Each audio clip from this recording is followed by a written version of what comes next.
is Mimi really worth it? Is it worth it for you to spend your money, your resources, your time to enhance this Volt character to A1, A2, A3, all the way to A6? Is it worth it to get other Volt characters now and upgrade those characters so you can have a superior Volt team? And most importantly, is this character free-to-play friendly? Do you need to advance this character to have fun with this character? Is this character strong on its own? Well, I'm going to answer all those questions. What's going on, guys? My name is Ventus, and welcome to the video for Tower of Fantasy. And I wanted to make this guide a little bit sooner, a little bit quicker, and I probably could have, but I wanted to get a real feel for the character so I could make a super informed video to let you know whether what I think about the character and if the character is definitely worth it, and if it sticks to the general consensus that all Volt characters are not free-to-play friendly, because I know a lot of people here are not dolphins, they're not whales, they're just like you and I that just spend a little bit of money. Maybe you don't spend any money on the game and you see this new character and you're like, dang, that looks pretty fun, looks pretty powerful, but is it really worth it in the long run? And I'm going to answer those questions as best I can. Now, really quickly, before I get into all of that, if you're new here or if you've seen me before and you haven't subscribed to the channel, please sub to the channel and turn all those notifications on so you don't miss an upload on Tower of Fantasy. And then after this video is over, head on over to my channel and check out some more videos that I've made on Tower of Fantasy, because I've made a bunch of guides on the game so far that have helped a lot of people. And then down in the comments, if you have any concerns, I would love to hear your concerns. I'd love to hear your feedback and just your general thoughts on Mimi as well. All right, so let's get right into this. Alright, so let's first talk about the main thing, the most obvious thing that makes this weapon super worth it. And I'm not saying that as a blanket statement that this weapon is worth it for everybody, but I'm saying that there are certain things about this weapon that does make it worth it. I'm going to talk about a bunch of different topics, and you can pick and choose like which topic, like, okay, yeah, this makes sense for me because this is how I play, or this doesn't make it worth it for me because that's not my play style. But there is one thing about this character that is super unique that makes it worth it, and that is the fact that this is the first weapon of its type. It is a Volt defense weapon. I checked through the warehouse. All the different Volt weapons that are in the game right now, they're either DPS or they are support characters. There are no defense weapons that are Volt except for this one. So if you wanted to run a tank team, a Fortitude Resonance team with Volt, this is the way that you do it, because there are no other weapons like this in the game. It is the first. So I think that is a huge reason. This is some gameplay of me using it as a tank with Huma and Nemesis. And listen, I had a blast playing with this. When I think about this character, I think of it as one of those DPS characters. Well, it's not a DPS, but I think about it as like you play like a defense character that does damage so you don't die as quick. And I think that's kind of what this is, because everything that I read about this character, it's all damage, damage, damage. There's not a lot of stuff like Huma. There's not a lot of like stuff that says, you know, defense this or hyperbody that. I mean, there is some stuff, but most of the stuff for this character is just damage. But you have the added bonus of being like a beefier, meatier tank character that can take a hit. And on top of that, this character has an incredible shatter. It has a 14 shatter and a charge is 15. That is incredible to have that charge at 15. So you're getting your discharge super quick. And the fact that shatter is at 14, it's breaking shield. So it's breaking shield, it's doing damage, it's getting its discharge super quick. I mean, it just seems to me like this is like not rocket science. This character is super worth it for that reason alone. Alright, so the next thing is you're going to want to know, this is something I probably would have wanted to know if I was a different version of me that wasn't trying to make YouTube videos for the game and I just wanted to get cool weapons. This is something that I would probably want to know, and that is, do you need other Volt weapons to make this weapon good, right? Can you use this weapon without Volt weapons? Because, like, I don't have any other powerful Volt weapons. I have Samir at A6 and I can't get anything else, so is this weapon good with just, you know, whatever? And I think the answer is this: yeah. I purposely, when this character first dropped, I purposely went with a rainbow. I think I went with Fiona, Zeke, and Mimi just to see how the weapon did for the Volt damage in and of itself without having the extra little added benefit, because I'll talk about this in a little bit, but it gets a bonus when you have more Volt weapons in the team. But I used it without any other Volt weapons, and I gotta tell you, man, it was doing damage. Like, I get it. I was in Joltville while doing this, but I didn't have any towers leveled up. It was on my live stream when I first got the character. I got the character A1, and that's when I started using it. I didn't use it at A0. I used it at A1, so maybe that can speak to the fact of why it was doing damage, but even the chat, they were like, man, you have no towers leveled up and you are wiping out mobs with this character. When I took this character A1 into like dimensional trials, it was doing things to the enemy in dimensional trials that my other characters just weren't doing. One hit of the skill, it was wiping out complete rooms. My other weapons, most of them, don't wipe out an entire room with just one skill and breaking shit.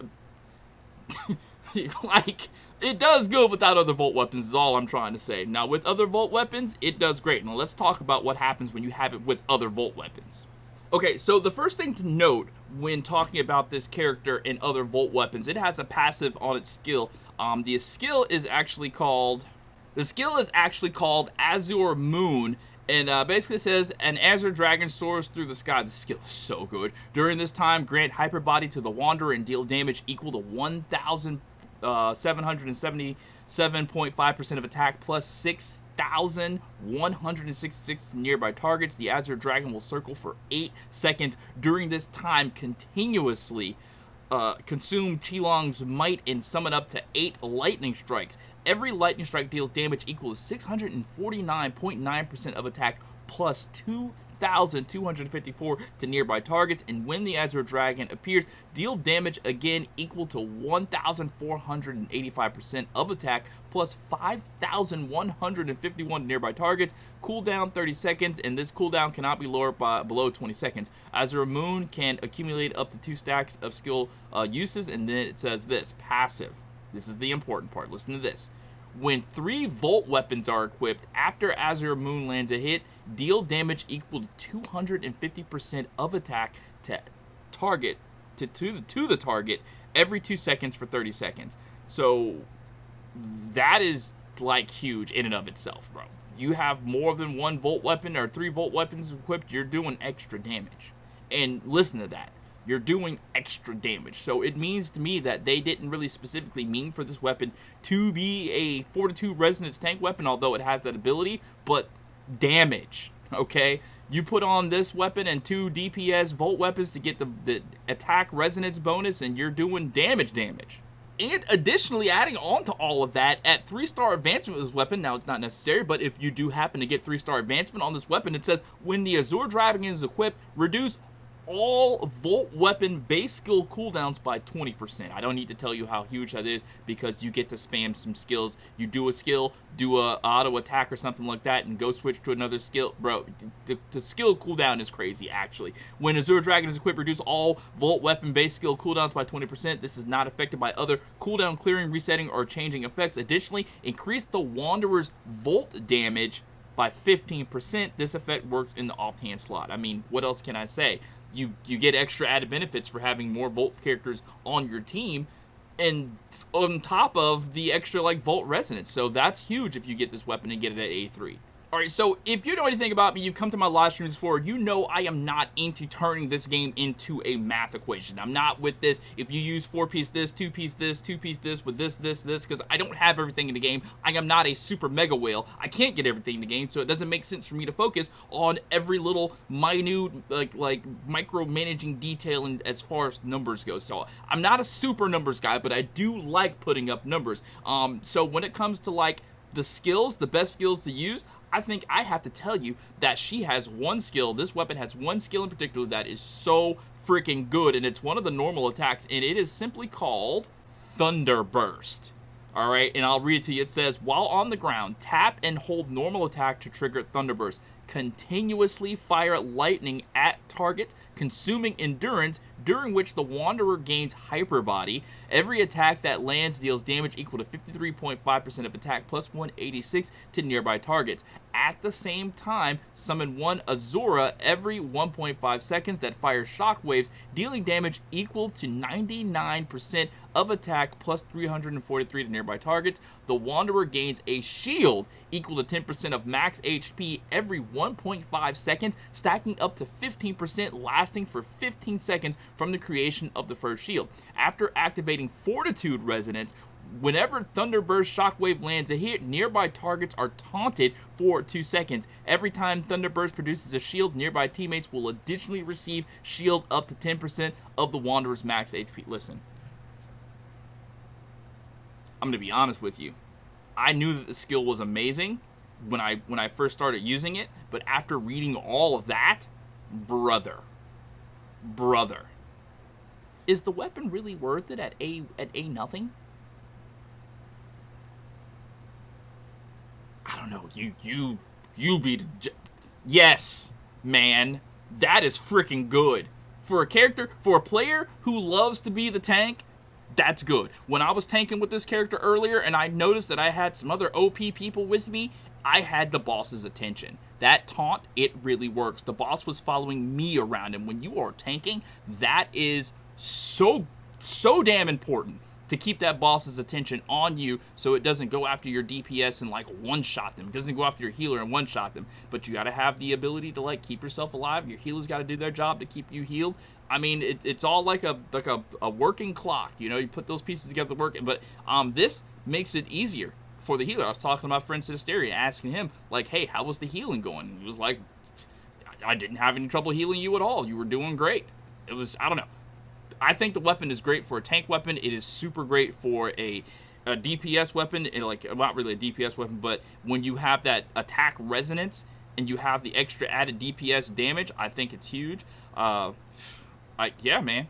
All right, so the next thing, I guess, that as a person who doesn't have the character or was thinking about getting the character, the question that I would have is what weapon chips to really want on this thing and what makes it good. So right now, the weapon chips I have on this is something I've been using with it since I got the weapon, and I just have a 2-piece of Crow, and I've got 2-piece Shiro. If you don't know what they are, Crow, basically 2-piece increased crit damage to targets with less than 60 HP, and then Shiro is increase both damage and shatter to targets with more than 50% HP by 15%. So I think that is a pretty good set to run. I think that's pretty standard. Other weapons or chipsets that you might want to consider running on it.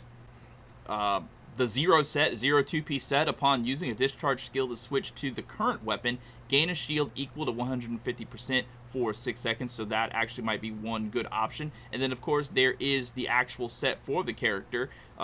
Increase final damage by 7% after Azure Shockwave lands a hit. Increase skill damage by 15% for 30 seconds. This set effect works in the offhand slot. Only the set with the highest star rating will take effect. And then, looking at the full 4-piece set, it says, when equipped with at least one Volt weapon, increase all elemental damage by 14%. After using Azure Moon, Soaring Dragon, increase crit damage by 6% for 30 seconds. The set effect works in the offhand slot. Only the set with the highest star rating will take effect. So that is the set that you probably want to use with this weapon. But failing that, if you're like me, you only have one chip. I only have one per set. I think, yeah, 2-piece Crow, 2-piece Shiro would work, or maybe even a whole 4-piece Shiro. And then even Cobalt set, man, 2-piece set, increase damage against debuff targets by 14%, because you will at some point in time debuff these characters, and once they're debuffed, they're going to take extra damage. So I think, man, just pick and choose which set works the best and go with that. All right, and lastly, the last thing I want to... Okay. And the last thing that I think I need to touch on in this video is like what weapons to use with Mimi. And I know I've talked about this a little bit earlier, but I'm just going to go over it again really quickly and tell you all the teams that I've been using that I think works. Now, if you know of any really good team combinations that work in not such a snobby know-it-all way, but in a helpful, very kind way, just leave it in the comments. Like, let us know like what combination work, because you might find some weird combination that works. Like there might be something with using Mimi and some random Volt weapon with Yulan, so you can get ult charge really fast, or you know something with Fiona so you can get the execute with a support build or something like that. So just let me know what weird combination that you found that works, and don't forget to include the weapon chip. But so far what I've been running with is this. So like I said earlier, I have Mimi with Fiona and with Zeke. This is the first team that I used right when I got the weapon, and I thought this was really good. I was going through clearing stuff in Joltville. Now, it might have been just because I was in Joltville, and I think you get a little bit extra damage in Joltville whenever you are running around with the towers leveled up or the statues leveled up. But again, I want to remind you, I didn't have any statues leveled up at all in Joltville, and I was going around like destroying like mobs just with this weapon alone. And then you have this team. Now, there are some other weapons on the banner right now as of the making of this video. Alright, so Rubilia, Fenrir, and Qianhei, I think that's his name. So these are all the Volt weapons that they're rerunning right now on the banner. I personally wanted to get Finra because I think Finra just looks like a cooler character with her normal skin, but it just made sense to get Light Tracer Oath. I pulled for Rebellia first, not only because of the movement aspect, but because she throws down these little, like, totem poles that deal extra damage or whatever, the same thing like with Venus's Electrode. And Mimi has the ability to heal those summons. Let's take a look. Alright, so this is Mimi's A1. I have it unlocked. It says activated. Each time after Thunderburst charges, 2 Azures will appear. Each Azure will restore 20% max HP to other summons. So that's Electrode. That's those little things that Rebellia throws down. I'm be honest with you, I don't really know too much about Rebellia, so let's just take a look at her discharge skill and read what it says. When weapon charge is full or Fantasia is triggered upon switching to this weapon, remove all debuffs from the Wanderer and summon Hara to cast 12 Tempest rounds, each of which deals damage equal to 68.8% of attack plus 217 nearby targets. During this, the Wanderer gains damage immunity for 1.5 seconds. Increase Volt damage by 7% for 30 seconds after successfully using Hara's Embrace. In addition, generate 3 Christamax Thorns. Up to 5 can exist at one time. Christamax Thorns start with 100% max HP, are unable to be attacked, can only be healed by feedback, and last for 150 seconds. Gain 2 feedbacks after Hara's Embrace lands an attack. Stack up to 4 times. Lost Art consumes 1 feedback every dodge attack, dealing damage to the target equal to the number of Christamax Thorns times 72% of attack, recovering 25% of max HP to all Christamax Thorns, and resetting Christamax Thorn location and duration after landing a hit with Hara's Embrace. Gain 1 opportunity to dodge without consuming a dodge attempt. So that's huge. So you throw the Hara's Embrace down with Rebellia, and you get those Thorns down, and they're going to deal some damage over time, I imagine. And the same thing with Venus's Electrode. They deal damage over time, and they lose health over time as well. But when you have her at A1, they heal those things, so they stick around a little bit longer, and that, to me, is super worth it.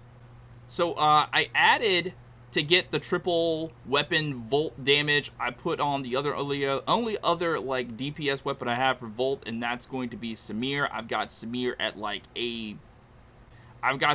A3. Don't really use the weapon that much because it's kind of outdated, but it's worth mentioning that you do extra damage with 3 Volt weapons from that passive, and then you got the Volt Resonance going on, and then you get that attack resonance as well. Equip at least 2 DPS type weapons to activate, increase final damage by 10%, which in team play is further increased by 40%. Now I'm pretty sure there is another like DPS weapon that you can equip that is pretty good, especially something on the banner like Finra or like Finra. That's a DPS weapon as well. And then, of course, Qianhe, he is also a DPS weapon. So either of those weapons will work for damage. I personally don't have them because I'm not super wailing right now, but any of those weapons would be great. And then, of course, if you're not really too, bothered about the DPS, whatever like that, I would suggest, man, maybe using Yulan so you can get that extra ult charge. So this is the tank build that I like to run right now. I have my Huma is level 120, and I'm gonna make a tank video soon about how to use Huma properly, and I just love the weapon. I just think when I think tank, I think Huma because it's actually just a shield.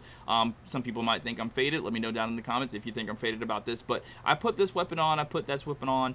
There are 2 tank weapons. You get that tank resonance, and then I'll go ahead and put Nemesis on there because Nemesis has the heals and a little bit of damage over time, and then the fact that Mimi can actually heal the Electrode from Nemesis, I think that's huge. These 2 weapons sort of work hand in hand together like that in that way. And then, of course, you have the added benefit of the tank stuff from Huma, which is, like, super, super huge for, like, being a tank.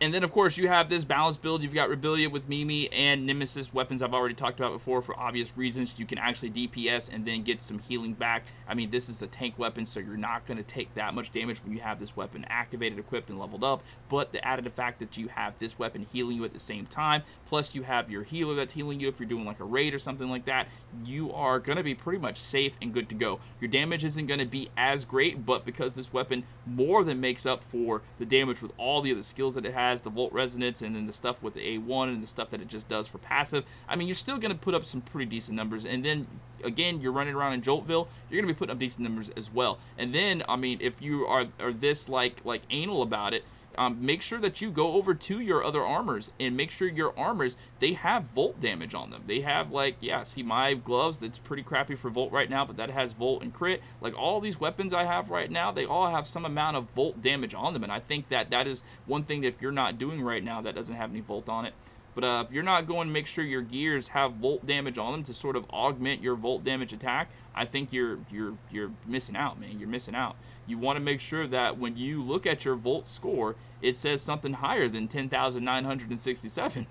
I mean, that's a pretty good volt score if I do say so myself, but you definitely want it to be more like the 12, 13 and up range, and I think that's really good damage for volt character. I have this member of my stream that plays with me. His name's Diva, and all his numbers are like 13, 14, 15, 16,000, 18,000 plus, and the dude just does insane amounts of damage. So try to get that volt attack damage up there. I mean, there's some things with Mimi that if you have like another volt weapon equipped, I think it said, you raise your volt damage. So just take those things into consideration when using Mimi, and I think you'll be okay.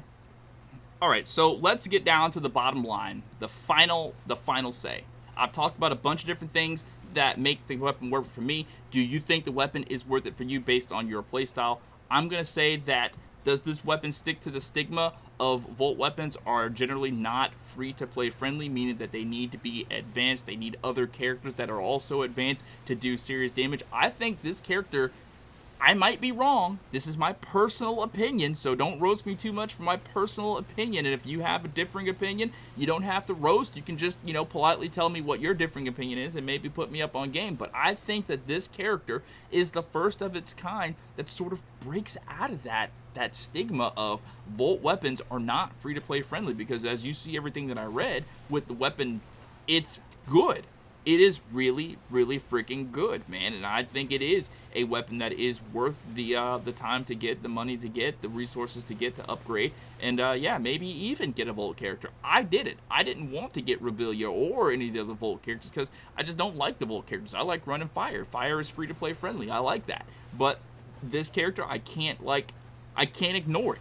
The weapon is good. It's new. It's broken. The developers, they're trying to push sales. So what happened? What does that mean when they're trying to push sales? Whatever they make is going to be good. Like the newest thing out is going to be super good. So I think strike while the iron is hot. Do you need to have one of this weapon? Not really, but it would help. Will you be like super pleased with your purchase if you do get it to A6? Absolutely. Absolutely. But I think A1, A2, A3 is fine too, man. I got the weapon at A2, and I am pleased with the weapon at A2. I'm going to be super pleased when I get it to A3, though.